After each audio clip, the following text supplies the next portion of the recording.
It was late October in the Cannon Butte Basin, the season when sane folk stacked wood and tightened the chinking in their walls. The wind already had a blade in it, a promise of what was to come. On the high prairie, every other homesteader was building snow fences, stout posts and planking angled to divert the inevitable drifts from their doors and livestock. But Martha Vale was doing something else entirely. She was planting trees.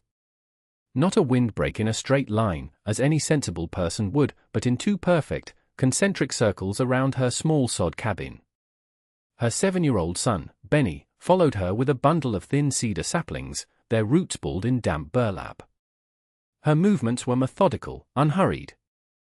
She drove a stake into the ground, tied a length of rope to it, and walked a circle, marking the earth with a pointed stick. Then she walked another, 10 feet further out. The work was slow, her hands already chapped and red from the cold. Wagons on the track heading west slowed as they passed. Drivers stared, then looked at each other, shaking their heads. They saw a lone woman, her elderly mother occasionally visible as a silhouette in the cabin doorway, and a small boy, engaged in what looked like a bizarre ritual of futility. Orrin, whose spread bordered hers to the north, finally reined in his horse at the edge of her claim. He was a good man, his face a leather map of hard-won experience. He had lost his first cabin, and his first wife, to the blizzard of '78. He took off his hat, a gesture of respect that made his next words feel heavier. He began, his voice raspy with concern. "I don't mean to pry. But that's not how you stop a drift. You're just giving it a place to pile up.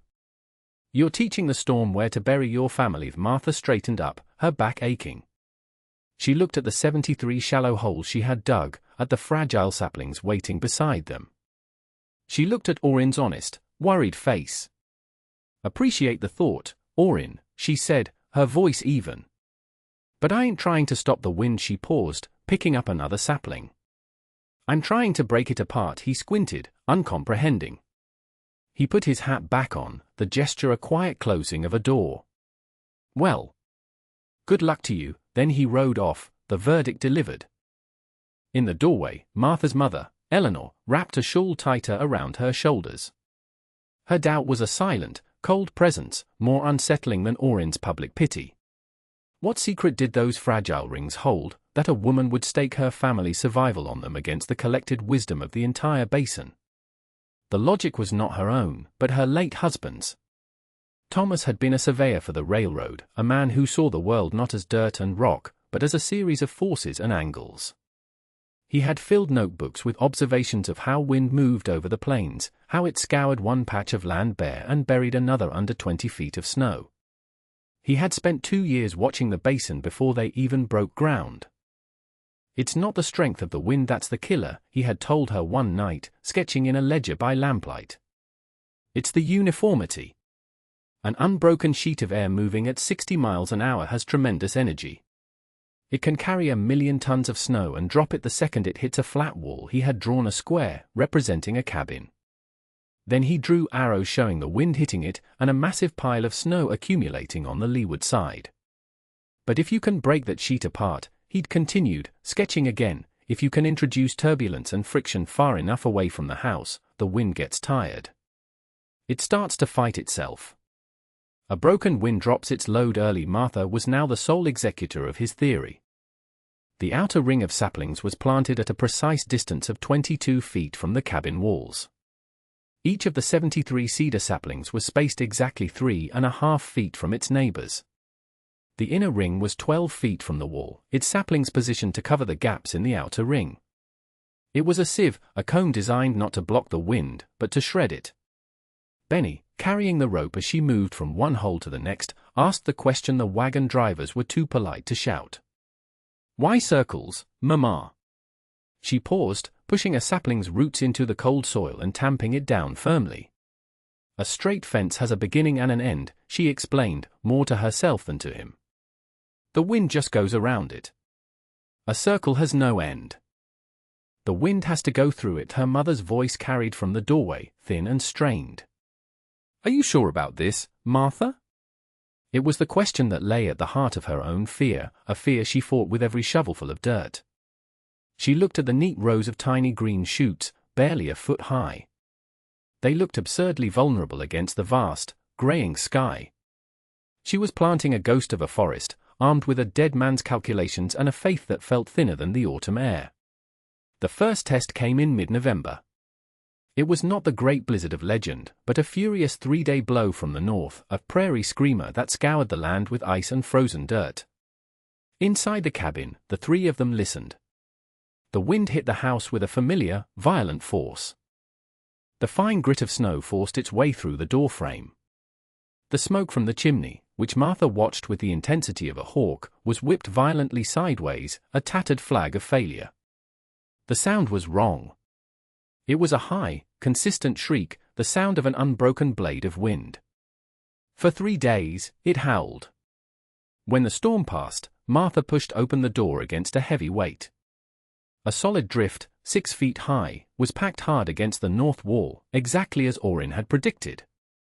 It had taken her and Benny half a day to shovel it clear. She did not cry. She went back to the ledger. Thomas had written about harmonic gaps, the possibility that at certain wind speeds, the air could pass through the openings in the rings like a solid current. Her spacing, it seemed, was wrong for a direct northerly gale. The system had a flaw. Orrin's wife, Agnes, brought them a loaf of bread the next day. Her eyes took in the drift, the shovel marks, the exhausted look on Martha's face. Orrin said you might need a hand with your woodpile, she offered, her voice soft with a pity that stung more than any scorn. He says a hard winter is coming. The message was clear: abandon this foolishness. Come back to what works. Martha thanked her for the bread. The moment Agnes was gone, she pulled on her worn gloves, took her shovel, and went back outside. The ground was now frozen solid. It took her an hour to chip out the first sapling on the north-facing arc of the outer ring. Her hands bled inside her gloves. Benny watched from the window, his face pressed to the cold glass. She was not removing the trees. She was moving them, adjusting the geometry of the defense. She spent 4 brutal days in the freezing wind, digging up and replanting 24 of the cedars, tightening the spacing on the north side of both rings to just under 3 feet. She was creating a choke ring, a denser mesh aimed directly at the basin's prevailing winter wind. It was an act of desperate faith, rebuilding a failed experiment while the whole world watched and waited for the real storm to come and prove them right. The sky began to tell the story in the second week of December. The usual pale winter blue deepened to a bruised, heavy grey that sat on the horizon. The wind, which had been a constant presence for weeks, fell utterly silent. The air grew so still you could hear a dog bark 5 miles away. Old Finch, a trapper who trusted weather over men, passed by on his way to the high country. He didn't speak to Martha, who was splitting the last of a cord of wood in the unnerving quiet. He just stopped, sniffed the air, and looked for a long moment at her strange circles of twigs. He gave a single, grudging hum, a sound that held more weight than a sermon, and spurred his mule onward. Inside the cabin, the silence was heavier still. Eleanor sat by the stove, her knitting needles idle in her lap. Every few minutes, she would look from the window to Martha, her expression a mixture of fear and a lifetime of hard-earned skepticism. The quiet was the wind drawing a deep breath before a long and terrible shout. They had done all they could. The pantry was full, the wood stacked high inside, the water barrels topped off with melted snow. All that was left was to wait and see if a surveyor's theory, written in a ledger, could stand against 1,000,000 tons of moving air. Benny seemed to be the only one untouched by the tension. He traced patterns on the frosted windowpane, occasionally looking out at the saplings. They look like they grew, he said. It was true. A month in the ground, they had settled, their dark green a stark contrast to the bleached blonde prairie grass. They still looked impossibly small. The evening the storm hit, the temperature dropped 30 degrees in an hour. A faint, high whining began in the distance, a sound like a wire being stretched to its breaking point. Martha checked the door latch one last time, stuffing a rag into the bottom crack. She looked at her son, playing quietly on the floor, and her mother, whose face was pale in the lantern light. The loneliness of her decision was a physical weight. If she was wrong, her mistake wouldn't just be a failed experiment, it would be the tombstone for her family. The first flakes of snow were not flakes at all, but a fine, horizontal dust of ice that hissed against the glass. The whining sound grew into a deep, guttural roar. The cabin shuddered as the first wave of the blizzard struck. The first hour was terrifying. The wind screamed. It was the same unbroken, high-pitched shriek from the November storm, only amplified, multiplied. The small cabin groaned under the assault. Fine powder snow, sharp as sand, blasted through invisible cracks in the walls, dusting the floor and furniture with a layer of white. The smoke from the stovepipe, their only real gauge of the external airflow, was being beaten straight back down, puffing black clouds into the room. Eleanor coughed, her hand to her chest. The system was failing. Panic, cold and sharp, rose in Martha's throat. She had been wrong. Orrin had been right. All her work, all of Thomas's careful calculations, were being torn apart by a force that simply did not care for theory. She fought the urge to seal the chimney flue, an act that would save them from the smoke but doom them to the cold. She had to trust the design. She had to give it time to work. Thomas had written that the system needed to be primed. The initial drifts had to form within the rings, creating the very friction that would then disrupt the larger airflow. It was a terrifying concept. The defense had to be built by the first wave of the attack. She held her nerve, listening. An hour became 2. The shriek of the wind did not lessen, but its pitch began to change. It was no longer a single, piercing note. It was developing a lower, rougher tone, a rasp. It was the sound of something solid being dragged over a rough surface. The wind was no longer clean. It was now full of its own snow, the load it had picked up, and was now being forced to carry through the cedar rings. Martha stepped onto a stool and peered through the highest pane of glass on the north window, wiping away the frost. She could see nothing but a churning, opaque wall of white. But the sound was everything. The shriek was gone, replaced by a deep, frustrated roar, punctuated by muffled, percussive thumps. It was the sound of a wave breaking on a reef, not a clean surf, but a chaotic, violent churning. The smoke from the stovepipe hesitated, puffed, and then, miraculously, began to draw upward. A thin, then steady, column of smoke rose straight into the maelstrom. The dead air basin was forming. Benny looked up from the floor. "The house stopped shaking," he said. Martha nodded, her body trembling with a release of tension so profound it felt like pain. She looked at her mother, whose eyes were wide with a dawning, fragile hope. "A hard wind stays dangerous," Martha said, her voice raspy. "A broken wind gets tired." For 3 days and 3 nights, the world outside ceased to exist. There was only the cabin and the storm. But inside, a strange calm had settled. The constant, violent shaking had stopped. The roar of the wind had been replaced by a deep, resonant hum, a sound that seemed to come from all directions at once, but not from the walls of the house itself. It was the sound of a battle being fought 20 feet away.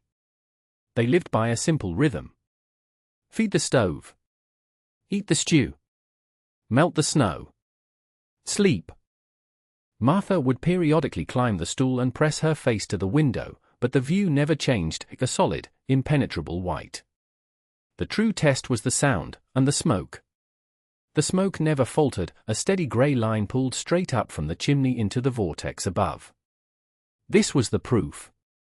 The column of rising warm air from the cabin was creating a thermal updraft, a pocket of low pressure that the churning, blizzard-force winds could not penetrate.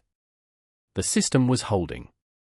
Eleanor, who had spent the first day in rigid silence, began to speak again. She told Benny stories of her childhood, her voice soft in the humming quiet. She looked at Martha, not with doubt anymore, but with a kind of awe. The theory had become a fortress. On the morning of the 4th day, they woke to silence. A silence so absolute it was more shocking than the roar had been. The humming had stopped. The wind was gone.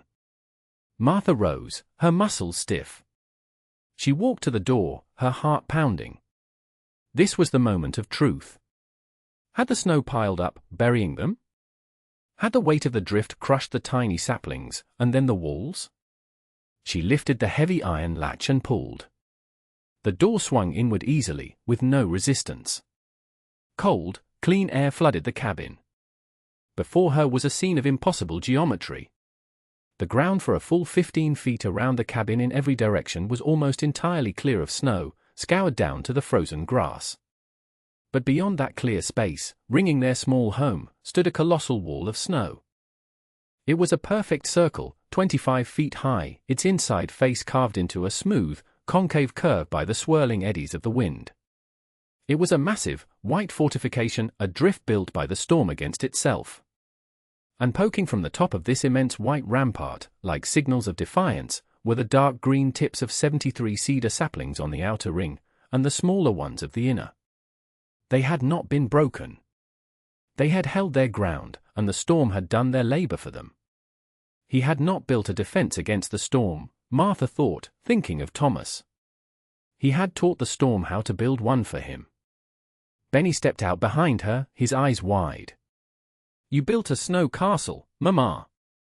It took the rest of the basin 2 days to dig out. The snow had fallen for 72 hours straight, driven by winds that had sculpted the prairie into a new and deadly landscape. Drifts 30 feet high were packed like stone against the north faces of cabins. Roofs had collapsed. Livestock, caught in the open, were lost. Orin and 2 of his neighbors, their own homes half buried, finally made their way toward the Vale claim on the 3rd day, expecting the worst. They carried shovels and a grim certainty about what they would find. When they crested the last rise, they stopped dead. Below them, the world was a sea of white, broken and chaotic. But in the middle of it all was a patch of perfect, unnatural order. Martha Vale's cabin sat untouched in the center of a cleared circle, like a stone in the middle of a frozen pond. From their vantage point, they could see the immense, circular wall of snow that enclosed it. Smoke rose from the chimney in a placid, vertical line. It was a scene so peaceful, so contrary to the destruction everywhere else, that it felt like a mirage. They rode down slowly, their horses struggling through the deep powder. They dismounted at the edge of the great snow wall and walked into the cleared basin. The air inside was still. The temperature was noticeably warmer. Martha was outside, splitting firewood with a steady, rhythmic swing. She wore no hat, her hair glinting in the bright sun. She stopped when she saw them, resting the axe. Orin walked the perimeter of the clearing, his eyes tracing the impossible curve of the snowdrift. He touched the inner face of the wall, which was smooth and dense as packed ice. He looked up at the tiny cedar tips marking the outer edge. He looked at the cabin, safe and sound. He looked at Martha, standing in a space that should, by all rights, be under 20 feet of snow. He was a practical man, not given to speeches. He understood forces, the force of a blizzard, the force of a falling tree, the force of a bad winter. What he was looking at was a different kind of force altogether, the force of an idea. He walked over to her, taking off his hat. The gesture was the same as the one he'd made in autumn, but its meaning was entirely transformed. It was no longer pity, but profound, grudging respect. "Thomas always was a thinker," he said, his voice quiet. He cleared his throat. "Looks like you are too," he paused, looking back at the wall. "I don't suppose," he started, the words coming hard, "I could trouble you for those measurements." That spring, Orin planted his own circles. He used Martha's rope, her measurements, her spacing. He planted 3 rings, adding a third, even wider circle of cottonwoods for the long term. The year after that, 3 more families in the basin did the same. They called them Vale rings. The name stuck. Martha never made a speech. She never said, "I told you so." When neighbors came, ledger and pencil in hand, she simply unrolled her husband's worn diagrams and explained the logic of turbulence and friction. She spoke of the choke ring for the northerlies, and how the dead air basin formed. She shared the knowledge freely, because the knowledge had not been hers to begin with. It belonged to the wind. She was merely its first student. The failure of that first November storm became a critical part of the lesson. "You have to see where it fails," she would tell them. "The first small storm teaches you how to survive the big one. You have to be willing to go back out when the ground is frozen and fix it." Her quiet authority was absolute. She had earned it with frozen hands and a faith that had refused to break. Her son, Benny, grew up inside that circle of safety. He learned the rhythms of the work, helping to prune the cedars as they grew into a dense, formidable hedge. He understood, in a way the other children did not, that shelter was not just a wall, but a system. He learned to read the wind not as a threat, but as a source of information. The Vale Rings transformed the Cannon Butte Basin. Homesteads that had been on the edge of failure became secure. Families stayed. The community deepened its roots, anchored by these strange, life-saving circles of green. From the top of Cannon Butte itself, on a clear day in January, you could see them. Across the vast, windswept expanse of white, the landscape was dotted with dark green circles. Each one marked a home. Each one was a testament to a quiet surveyor who listened to the wind, and to the woman who trusted his calculations enough to plant saplings in the face of an oncoming storm. They were monuments not to defiance, but to understanding. They proved that the most powerful way to deal with a destructive force is not to build a wall against it, but to design a system that teaches it a better way to behave. Years later, long after Martha and Benny and Eleanor were gone, the cedars stood 40 feet tall. They were a dense, impenetrable fortress of green, a living architecture. New settlers, arriving by railroad, would see the rings from miles away and wonder at the strange, beautiful geometry on the plains. They would ask the old-timers what they were. An old man, his own cabin nestled safely inside a massive ring his grandfather had planted, would simply point. "That's a Vale Ring," he'd say. Keeps the winter off. The explanation was simple, but the truth was more profound. The rings were not just a technique, they were a philosophy. They were a quiet argument, written in the language of the landscape itself, that survival is not a matter of brute force, but of patient observation. It is the reward not for the strongest, but for the one most willing to listen to the world and adapt to its unforgiving logic. What, after all, is the greater intelligence? The power to fight a storm head-on, or the wisdom to design a space where the storm does the work for you? The rings offered a silent, enduring answer. In the Cannon Butte Basin, the wind still howled, but around dozens of homes, it arrived broken, tired, and harmless. It had learned its place. The surveyor's legacy was not a name on a map, but a pattern on the land, a lesson passed down not in words, but in the precise distance between one cedar and the next. It was a quiet, practical form of grace, growing in circles under the vast and unforgiving sky. The initial mockery had long since faded, replaced by a deep, communal respect for the simple elegance of the solution. The story of the widow who planted trees in the fall became a local legend, a parable about the strange-looking beginnings of truly brilliant ideas. The lesson was clear: sometimes the craziest-looking action is the most logical one, its genius visible only after the storm has passed. The physical presence of the rings reshaped more than just the airflow. They altered the very soil and life around them. In the dead of winter, the scoured ground inside the rings was a haven. Deer and antelope, desperate for forage, would find their way into the clearings to paw at the exposed, dormant grasses. The thermal mass of the snow wall, combined with the lack of wind, made the air inside the basin measurably warmer, a microclimate of calm in a world of fury. This attracted smaller creatures, rabbits and prairie birds, who found shelter in the dense lower branches of the growing cedars. Over decades, the soil inside the rings became richer, fertilized by the congregation of life and protected from the scouring winds that stripped topsoil from the surrounding prairie. What began as a defense against one force, the wind, became a catalyst for another, life itself.